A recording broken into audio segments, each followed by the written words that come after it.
So hello again, everybody. Welcome. I'm Amanda Dye, Director of Advising and Programs at Beyond Barnard. I'm here with my colleague, Laura Maltz, and we are concluding this spring senior series by talking about decision-making and negotiation today. So our goal is to help you think through some of the big decisions that you may be making in the next little while, or decisions that may come up after a little break, depending on your own individual timeline. So Laura, do you want to head on over to the agenda? We're going to do this by talking through a few different things. First, talking about different factors that you might want to consider when you're evaluating any kind of an offer, such as a job offer. We'll talk a little bit about communication in the offer and acceptance process. How should you behave as an applicant who may be managing multiple opportunities that could be coming up. We'll talk a little bit about a particular tool that you can use to help you do decision making, because we know that these kinds of decisions are often really complex and involve a lot of different things that you might be thinking about. And then Laura is going to talk through the second half about preparing for a salary negotiation, the ins and outs of the things that you want to consider, and ways to effectively approach those kinds of conversations with employers. And finally, we'll conclude with a little case study and practice. And yeah, I'm excited to get started. So when it comes to evaluating offers, especially for employment, you want to consider a bunch of different factors. And we've got 6 basic ones here that we'll talk through in a little bit of detail in the next few slides. Of course, a job for most people is about compensation to at least some degree, right? We live in a capitalist society and we work because we need to work. So you want to think about the compensation that you're being offered. You also want to think about the value that you're bringing to a particular role. Are your skills and attributes extraordinary in some way? Do they potentially lead you to think that you could maybe be hired on the upper end of a salary range? You want to think about job responsibilities and how well those align with the kinds of things that you're really looking for in the next step that you're taking. And then factors about the organization itself, as well as the broader industry that you're hoping to enter. How does this particular role fit into those institutions? And then, of course, you want to think about benefits. In addition to salary, benefits are a really important form of compensation. Most of us in this country have healthcare that is tied to our employment, but there are tons of other kinds of benefits that are really, really important to consider as you are thinking about these next steps. So, with respect to the first couple of these, salary, you want to think about, of course, the offer number, the number that's there in an offer letter, or the number that you're quoted when you have a conversation offering you a job. You also want to consider what that means in terms of your take-home pay, right? Because depending on where you are, taxes could be quite different. The things that are being withheld from your paycheck are things that include Social Security and various kinds of taxes, and other sorts of Medicare, all sorts of different things that are going to make your take-home pay pretty different from the base salary that you're being offered. So you want to think about where this job is and where you'll be, especially if you're a remote worker and you are thinking about living in a place where the cost of living is higher than the actual location of the company. Keeping all of those things in mind, what numbers do you actually need to sustain your life? You also want to think about any hidden costs that might be there. If you are taking a job that you're going to need to be in person for at least some of the time, and you plan to commute, what do the costs look like? Is public transportation available and viable for you? Would you need to invest in a car, or would you need to think about other alternatives? If you're going into an industry that has pretty particular standards for things like how people present, that may be very different from your typical wardrobe as a college student. So do you need to invest in, some suits or other things depending on the industry? In terms of your perceived value, the things to consider are things like the background, skills, and experience that you bring to a particular role. So if we're talking about a social media management position and you have a lot of experience, as well as being able to demonstrate, innovation and particularly high-level skills in that field, those are things that you can consider when you are coming to a negotiation process, particularly with respect to how your skills compare with those of other candidates. If you think that as a candidate, you're likely to be of really high value to this particular institution, it's going to be helpful to you to communicate that in a negotiation scenario. And then, of course, whether salary is commensurate with your experience. This is definitely something to consider as you're moving forward in your career. Once you've had a first job and maybe a second one, you've started to gain a lot of full-time experience in an industry, you want to think about what's typical. You can always do this, of course, like what's typical at any level of professional development, but this is definitely something to keep in mind as you continue to progress in your career. Thinking about job responsibilities, this is where it can be helpful, to think back to your interview process and the questions that you've asked there, or to connect and network with folks maybe in the alumni community who work in that industry or similar industries. You want to think about, what at this time about what the average workday looks like. Is this a job that is really particularly time bound? Is the time more flexible? Are you going to be asked to do hours overnight, overtime, travel, all those kinds of things? What kinds of opportunities for professional development do you expect? Is this an organization that's going to support your attendance at conferences in your field, or that's going to provide training that will help you to advance the skills that you need to advance in that field? You should also think about what you know about departmental structure, and how you work best. Is this an organization or a particular department where you're working in an extremely close-knit team with a high degree of supervision, or are you on a team where things are a little bit more independent? Maybe you're working mostly by yourself and then kind of coming together at certain points with the rest of your team. How much collaboration are you comfortable with, and how much collaboration and supervision are expected in that role? Thinking about organization, how big is the organization in total, right? How are you going to navigate the institution based on its size? Is it a large, very hierarchical corporate structure, or is there more flexibility? Is it a new organization that is dynamic and maybe changing its policies, or is it an older organization that seems really sort of particular about the way that it does things? Again, these are things that you can really learn a lot about by talking to folks who have experience within the organization. And then, of course, thinking about your industry overall. If you are thinking about a first job, it could be a step to more roles within that same industry. And so you want to think about what you might gain from any particular role that could help you to advance in that industry if you decide that that's a place you want to stick it out. So thinking about what the current trends look like. Is the industry in a period of growth, or have there been declines? What do you know about the trends that are out there?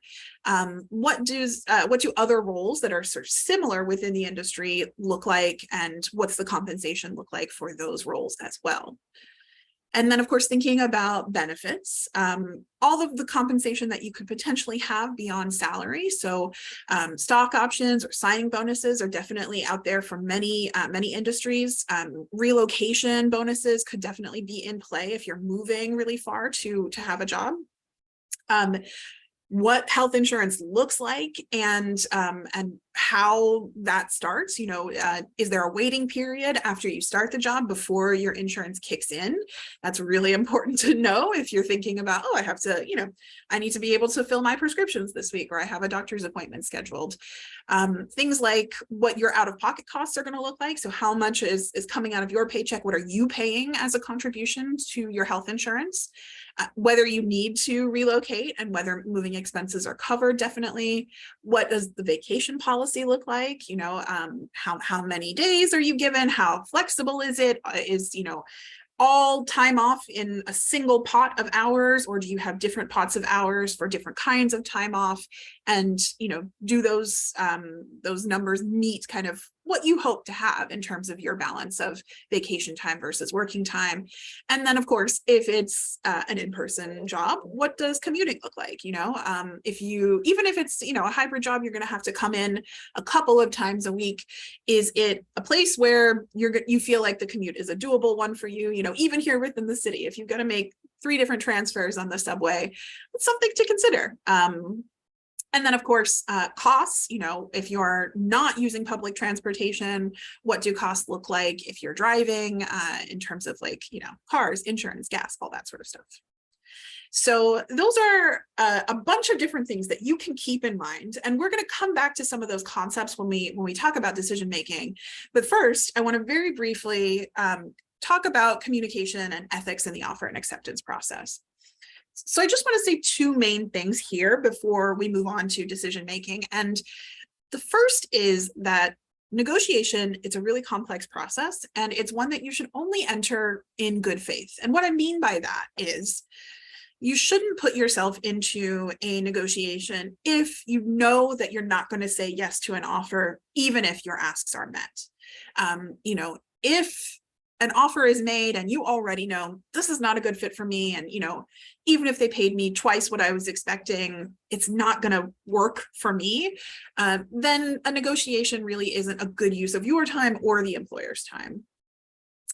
What's probably even more common is that a person gets an offer and they're interested in that offer, but they're also interested in a potential offer from another company. So I've got an offer from company A, and I'm also pretty far in the hiring process with company B. I'm really interested in both of them. Maybe I feel like company B even has a little bit of an edge, but I have a timeline for responding to the first offer. It's important to communicate as clearly as you can with each of the parties involved. So it is fair to ask the first company, the company from which you have an offer in hand, to give you a little bit more time to make a decision. It's always okay to ask about what the decision-making timeline is, and if it feels really rushed to you and you feel like you need more time for whatever reason, you can always ask, is it possible, to have more time?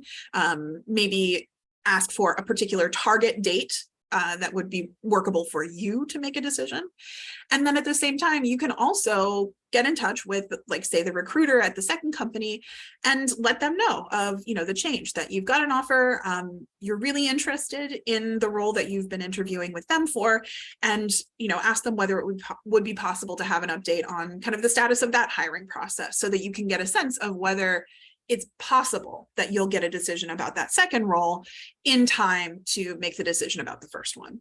Now, sometimes that can work, and in many cases, you're still going to be left with a need to decide about these things with incomplete information.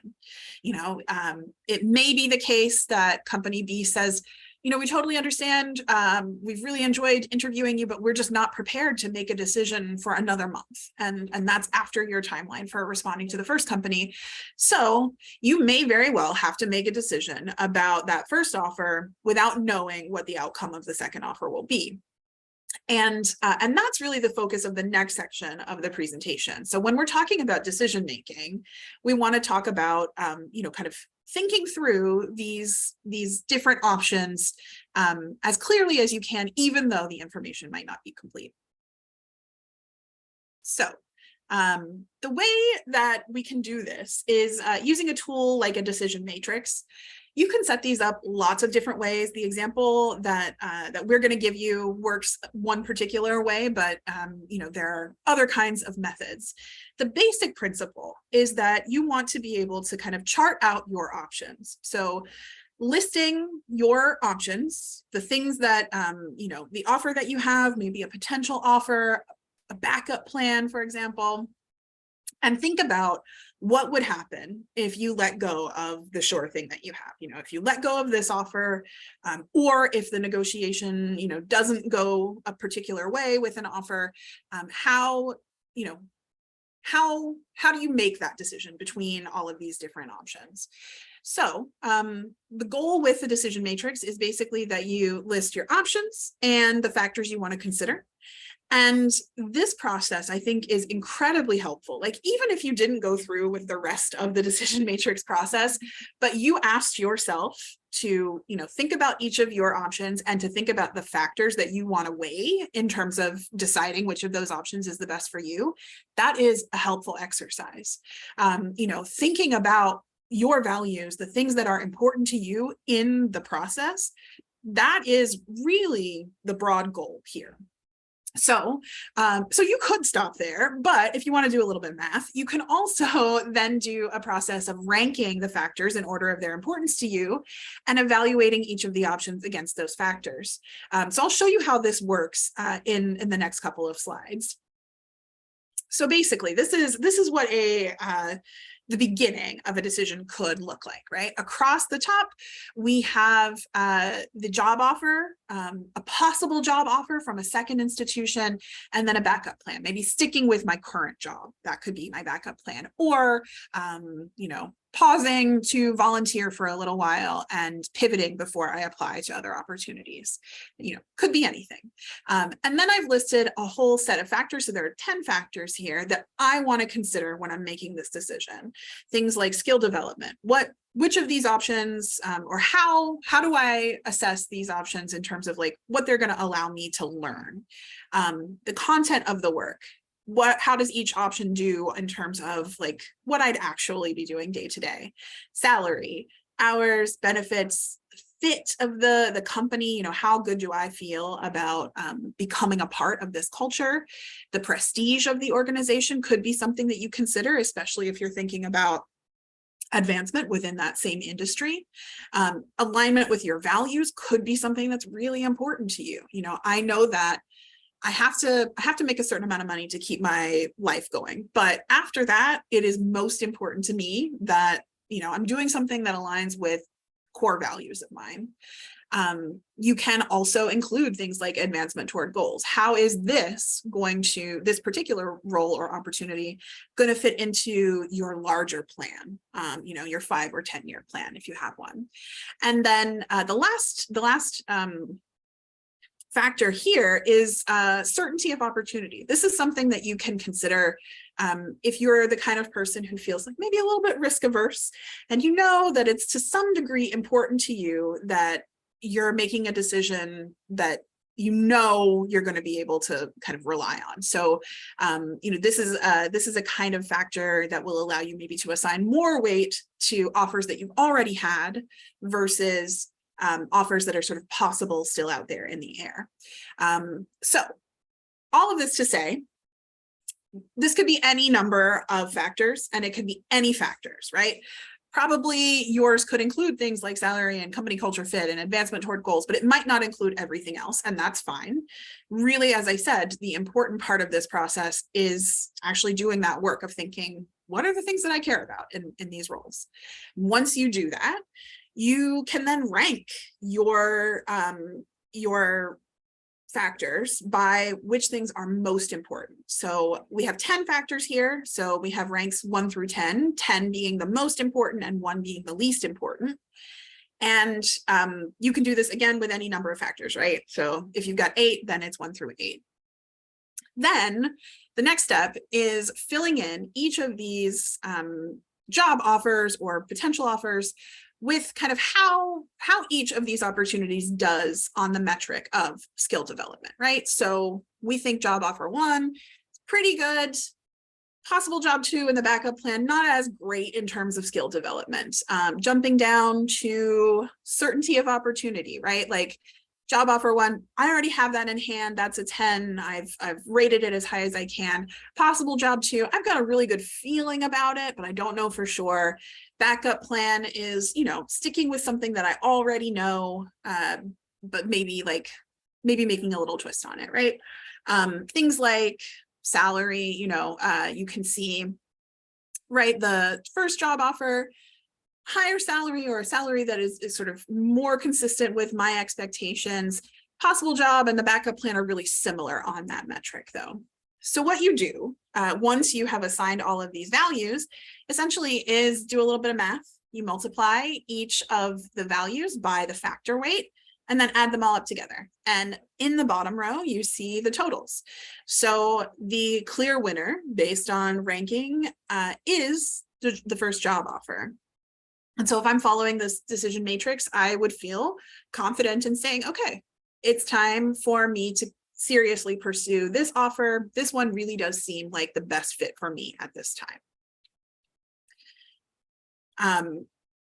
And then you may go into something like a negotiation process. So I'm going to hand it over to Laura to talk to you about, once you feel pretty good about an offer, or maybe have some questions that you want to address before you make a final decision. A negotiation process is pretty common. So Laura. Awesome. Thank you, Amanda. Yeah, I really like the decision matrix, because I tend to be a more qualitative decision maker. So I go a lot with like my gut and my emotions, which is not a bad way at all to make a decision. But there has been a need over time to say, like, is there another angle by which I could approach this? How can I sort of almost make it a little bit more scientific? And I think we need both processes, kind of together in making a decision. So I love that as a tool. You can make gut feeling one of your factors, right? Like, absolutely. Yeah. If that's important to you, that could definitely be in there. Yeah, for sure.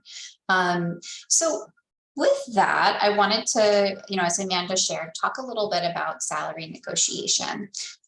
Now, before we dive into negotiation, I am curious, what are your has anyone ever negotiated before, whether it's salary or like another factor related to an opportunity? And what are like your initial feelings about negotiation? I want to do a little bit of like a temperature check on where people are at with this.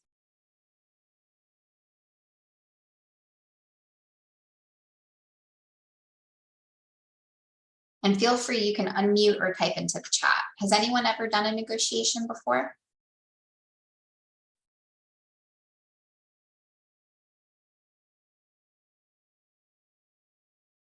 Okay, I'm going to take the silence as a this is new. So let's talk a little bit about what it is. So I think often when we think about a negotiation, sometimes the first feeling we can have is this is an argument, or this is a conflict that I am entering into. But really at its core, it's a discussion, right? It's a discussion about something with the goal of sort of coming to a common agreement. And in terms of a little bit of information about negotiation, the first fact, which I think is really interesting, because I spent a lot of my life never negotiating salary, just immediately taking whatever was offered to me and being, grateful, or maybe then going home and feeling a little resentful for it, but taking it. One thing that I learned is salary really is an expected and normal part of a job offer process. The human resources manager that has extended an offer to you, the supervisor on your team, they've had negotiations with candidates before. It's not inappropriate or unprofessional to negotiate salary. And some data here, 70% of managers actually expect a salary negotiation and a benefits negotiation when they make a job offer.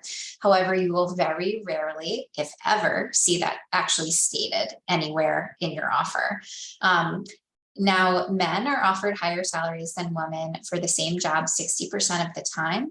And men are also at the same time more likely to negotiate. So 46% of men negotiate compared to 34% of women. And statistics show that if you attempt or enter into a negotiation, typically it will raise your starting offer by 7.4%. So just some data to really support that.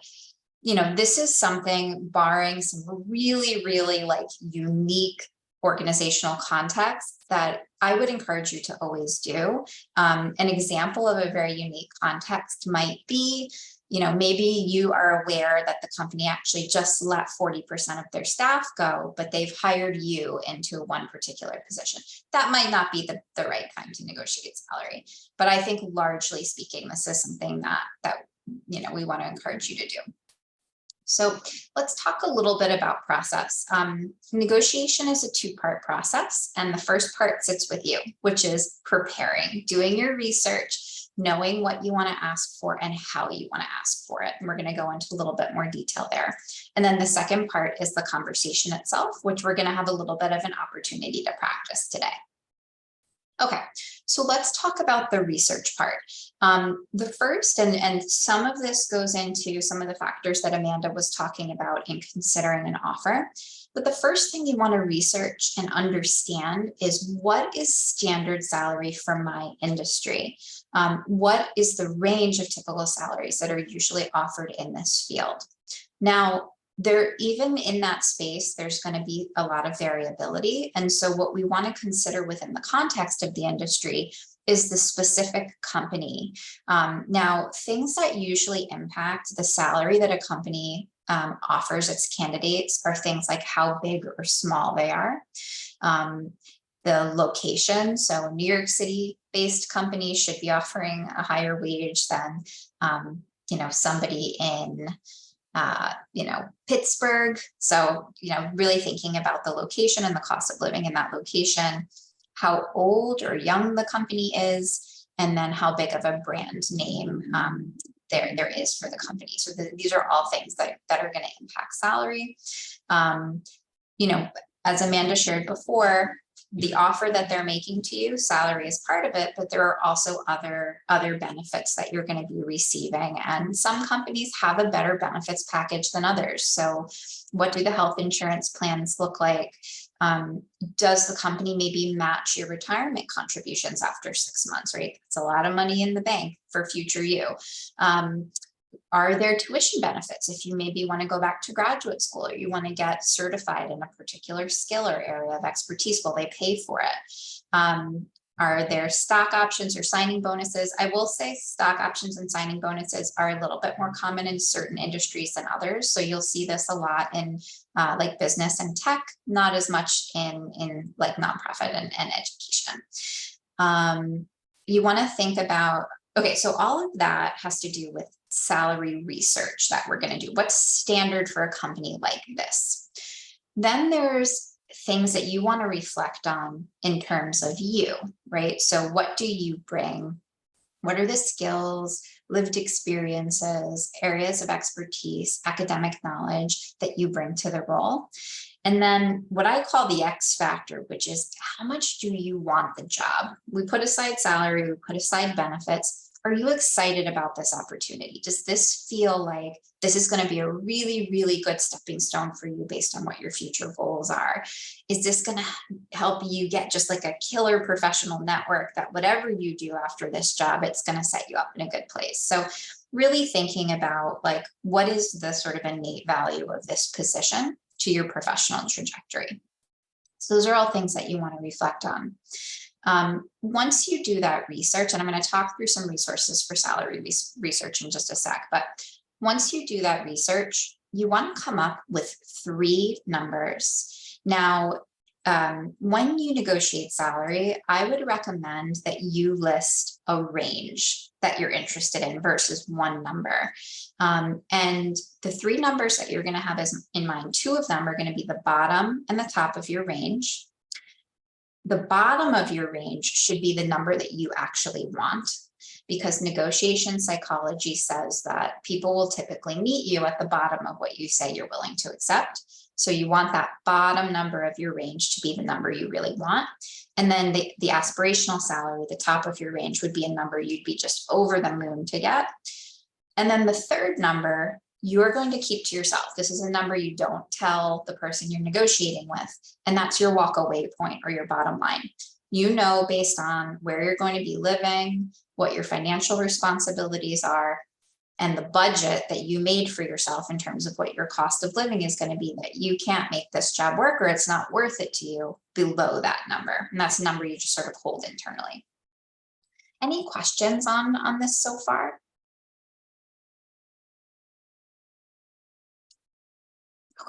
I'm keeping an eye on the chat too. So if you want to drop questions in the chat, feel free. Okay, so salary research. If anybody on this call has ever tried to research salary, you will agree that it's a maze. It is a detective detective case trying to figure out what the norms are for an industry or a company. And I really do describe it as piecing together a puzzle. So I just want to set that expectation going in. Now, there are a few resources you can use to gather pieces for that puzzle. The first is a website called glassdoor.com. Glassdoor has a few different types of pieces of information on it. So it's got company reviews, anonymous company reviews for employees from a particular company. It has interview questions that people were asked on interviews for a particular job title at that company. And then it has salary information, what they made in that job title at that firm. The way that Glassdoor gets its data and keeps it fresh is it will let you as a user view like one page of information on its site. And if you want to view more, it prompts you to make a free account and report either a work experience, an interview question, or salary that you made at a particular company. So that's sort of where it gets the data, but it's all anonymous. So you can look up a company and a job title on Glassdoor in the salary section. Now, large companies are going to be on there. Smaller companies, it's hit or miss. Sometimes they are, sometimes they're not. Sometimes the company that you're interviewing at or that you got an offer from is on there, but the title that you're going out for, there's not data available for it. So in those situations, what I would recommend is, and this is where it becomes a little bit of piecing together a puzzle, you can compare that job title at similar companies. Now, when I say similar, they should be located in the same geographic region. They should focus on the same area of work or business, and they should be of a similar size. Now, if you're not sure what size a company is, just a little trick. If you've got LinkedIn and you go on the company's page on LinkedIn, if you click on the tab that says About, you can actually see the company size there. So that's just a little bit of way to do some sleuthing on some like organization stats. The other thing that you can do is to just look for similarly leveled titles at that company. So maybe you're going in as a research associate, you don't see any data for that, but there is an technology associate or communications associate, right? So what else can we find in terms of entry-level salaries at the company, understanding that there should be a little bit of variability there. So just some thoughts. And then payscale.com, salary.com are both great resources. They give you national data, but they do, you can put in location to sort of drill down on salary data. This is usually not by company, it's by job title. So just something to keep in mind there. ONET, Indeed, and then the BLS is like the Department of Labor data too. These are all different sources. So what I would recommend is like get an Excel spreadsheet going where you can just like drop numbers from each of the different places you're looking for salary data. And then that should help you come up with your range. And what I would say in picking your range is you want to pick something that is what you're looking for, but that is not so far away from what they've offered you that it's not a reasonable request. So if you're offered 75K, I probably wouldn't go back and say, I'm really looking for 100 to 110. That's 25% above what they've offered you, right? Like that's kind of enough to shut down the conversation immediately. But you know, can you get within like a 10K range of what they've offered you? And is that a reasonable conversation? Probably. Okay. Any questions on that?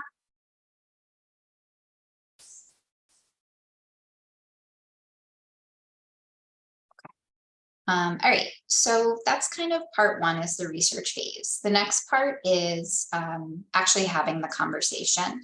Now, like any conversation that maybe you have some nerves about, we're going to talk through structure, but also like just practicing it with people is helpful. So practice with a roommate, practice with a family member, practice with us at Beyond Barnard. You can always come to drop-in hours and have a conversation just to talk through what you want to say. But the first part is, this is a conversation you do not want to have over email.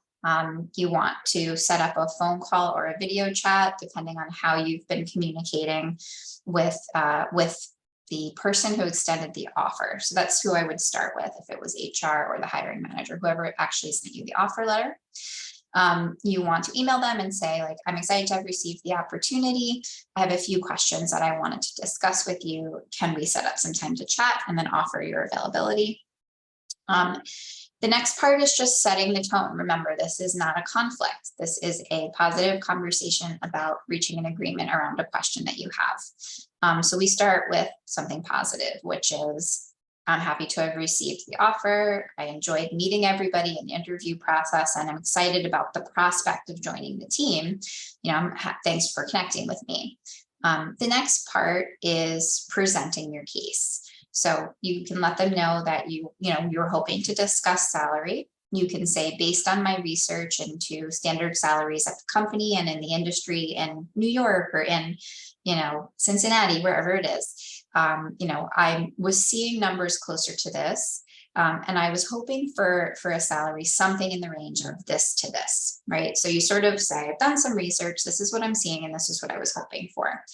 And then you want to go into what you bring as a candidate.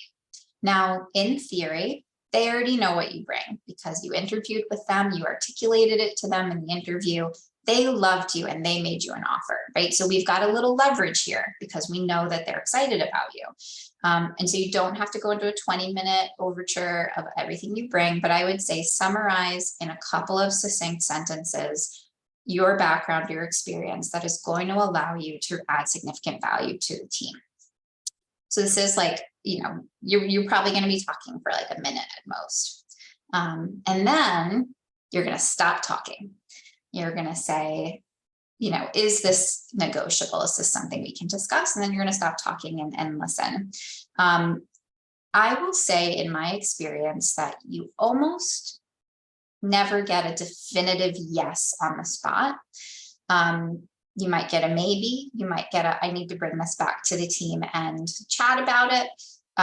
You might get a no on the spot if the person already knows that they have a certain budget, or maybe from an equity perspective, everybody who starts at this job title gets this salary this year. Like sometimes that is how companies are set up. So, I would say just expect that if it ends up being a yes, it's likely that you're not always going to get that straight away. But just know that it is appropriate and even encouraged that you do not have to accept or decline on the spot based on this conversation. Even if it's a yes, you are entitled, and it is okay to take time to reflect on the conversation, to sleep on it. In particular, if it's a no, this doesn't happen all the time, but I have personally had a student sitting in my office when she got a call for a job offer. And she tried to negotiate salary on the spot because she was just feeling bold, and it was a no. And she said, okay, I appreciate you taking the time to chat with me. I will follow up with you by Thursday. And overnight, the team got nervous that they were going to lose her. And all of a sudden, the next day it was a yes. So I don't want to say that will always happen or even happen most of the time with a no, but just know that there's value in like sleeping on things. The other quick thing I wanted to mention, and then we're going to go into a little bit of practice, is salary is not the only thing that you can negotiate. It is often the first thing people start with in a negotiation, if that's the most important thing to you from the offer that you got. But there are other things like work flexibility. Maybe it's a fully in-person role and you want to know if you can work from home one day a week, or you're wondering if maybe there's some funding for professional development if you wanted to attend a conference, or if you wanted to take a class. Maybe you really, really wanted to have a little bit of summer after graduating and you're wondering if you could start a week later versus the date that they put in the offer letter, right? So there are a number of other things you can negotiate. And in a moment, I'm going to drop into the chat a handout, which actually on the second page lists other things that people tend to negotiate outside of salary. So if you negotiate salary and they say, listen, the number that we gave you is what we can do. you can always say like, okay, listen, I really appreciate you talking to me about it. I'm wondering if there might be other things that we can talk about in terms of the offer, such as, and then you go to whatever is like your next priority on that list. So that can all be wrapped up in part of this conversation. Questions?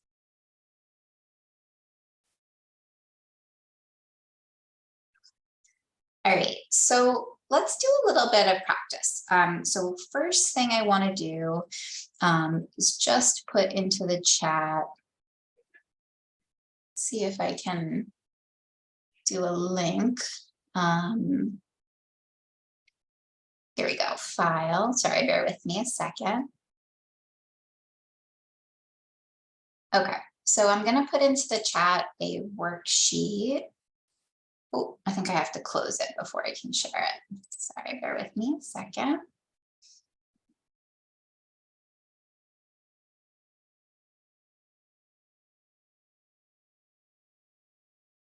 Okay, so I'm putting into the chat a worksheet which has an outline that you can type into of how you would set up a negotiation. And we are going to work, and then on the second page is the list of things that you can negotiate. And we are going to work on, sorry, let me get back to the end. We're going to work on a case study.